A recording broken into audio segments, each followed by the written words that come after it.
According to the National Bureau of Economic Research, or also known as the NBER, there has been a total of 32 U.S. recessions since the mid-1850s, and the most previous one being started in December of 2007. NBER research defines the recession as, quote, a significant decline in economic activity spread across the economy, lasting more than a few months, normally visible in real GDP, real income, employment, industrial production, and wholesale retail sales. End quote.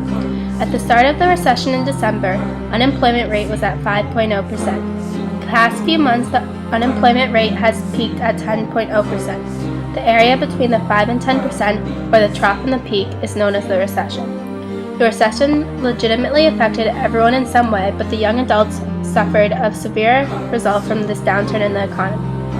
The recession put many young men out on the streets and resulted in the homeless population to grow.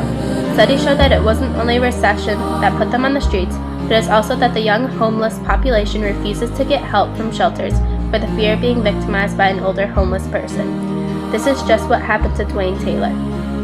He just got out of college from studying humanities and lost a series of 3 jobs. He doesn't have enough money to own an apartment or share one, and lost his only goal in life, which was to support himself. He constantly has a loss in security and feels like he can lose his job at any time. This recession may have started in the United States, however, it turned into a global recession. There was a sharp drop in international trade, rising unemployment, and slow economic activity, which led to a decrease in foreign investments. Ireland's recession hit so hard it was almost considered a depression. Depression is considered by many economists that it is when a GDP declines by more than 10 percentage points, which is more severe than a recession. This economic decline obviously affected businesses big and small. However, the smaller companies have a harder time surviving in a recession. Bankruptcies are higher and there is more difficulty securing additional financing.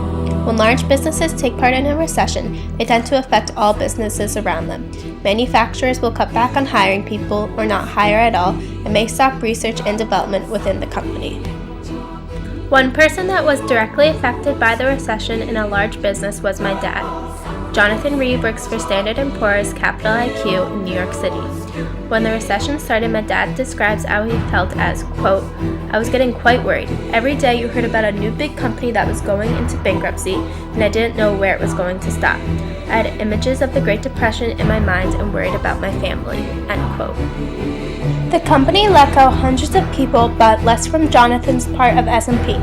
He takes part in the data section, while the ratings were more affected throughout the recession. Quote, I was amazed at how fast it all happened and how fragile our economy can be. Once the bad news started, it was like a series of dominoes that just kept on coming, and people didn't know how to reverse the cycle.